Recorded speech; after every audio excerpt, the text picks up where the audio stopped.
everyone, welcome to Red Cape Universe. My name is Aditya and I work with the analytics industry for last 5 years. And here we are building community of people who believe in democratizing education. And to start this mission, we have choose Excel as the first product, and soon we will add more learning paths to this. So today we will learn about financial functions and how we can use them in Excel, and we will see some of the definitions where the terminologies will be used like PMT and PER. So let's get started. So for starts, we will understand few terminologies which will be used in the video later on so that we understand it more accurately. So first one is rate. Whenever I say rate, it directly refers to interest rate that you maybe charge on a loan, or you receive something on your investment, right?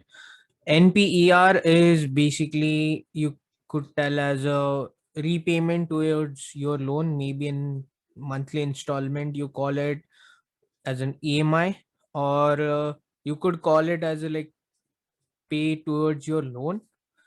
Then there is present value, which stands for PV, and FV stands for future value. In all the formulas, by default it's zero. If we want to change it, we can do it within the formulas. So let's see some of the formulas today. We'll just take this an example. We'll keep the numbers same so that you get an hang how do we arrive these numbers. We'll start with PMT equal to PMT. Calculate the payment for loan based on constant payment and constant interest rate, right?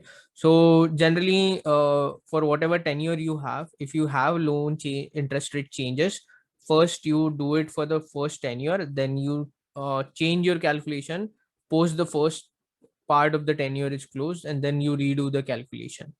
So that's why the formula is for fixed. So let's say tab. First thing, it is asking for a rate, interest rate.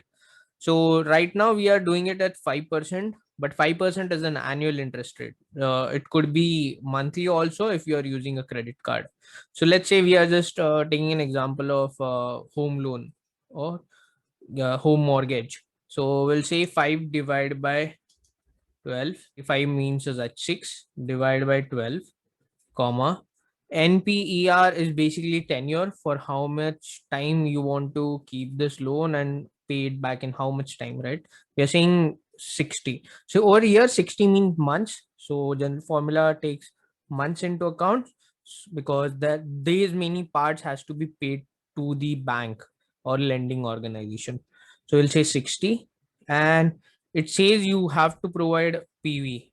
So present value is something that will take as a minus so that our PMT value becomes an positive output. So let's first take it as it is. The present value of loan amount is 1 lakh, and we'll goes and hit enter. So if you see that this is coming as negative, so what formula is saying, we already have paid 1 lakh 1 lakh dollars, but in ideal case we have not paid it, so we will take this as a negative, and then the formula will give you the correct answer. So that's how you calculate PMT, or you can call it monthly payment or EMI. So now let's go to rate. So if you have parameter of PMT, then your tenure and your principal amount, you could calculate what interest rate you are paying. So what we'll do, we'll say rate, return the interest rate per period for a loan or an investment. For example, use 6% divided by 4 for quarterly payments at 6% APR. So here we were using 12, right? But ideally we do want to calculate annual rate. That's what we are aiming for. So say tab, NPER is this, then comma PMT is this, then principal value is this. Let's close this. You're getting an error, right? So what is something? You have to multiply this with 12, and okay, we are doing something wrong. Let's just check the formula. Okay, we have to take the principal as negative, right? I forgot to take that. So see, simple mistake could cause you an error. but you have to be very cautious about what you're entering. So why again we are taking H5 as a negative is basically the principal has to be paid. It's not already paid, right? So we will pay $1,887 every month for 60 months. Then we will reach to $1 lakh. So it will ideally be a negative, and we will add to that. So $1 lakh will, so I'll just explain it over here in Excel. It will be much more easier. So if I say $1 lakh, right? I'll just format this.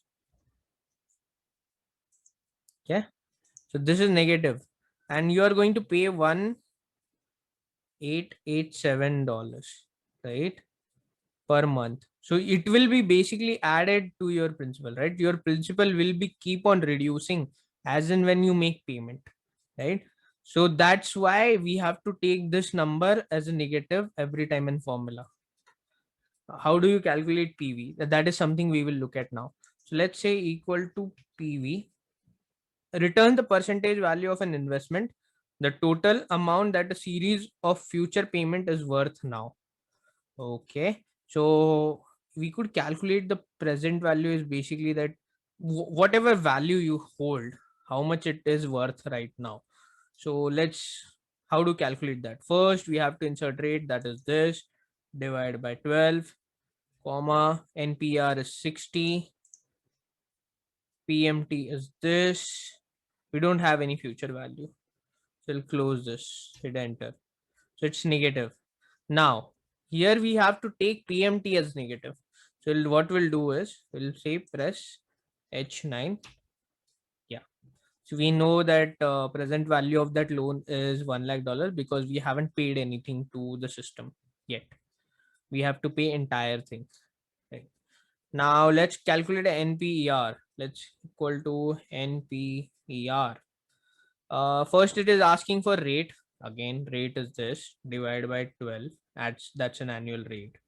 Then you need PMT, that is this, and then you need present value, which will be negative of present value.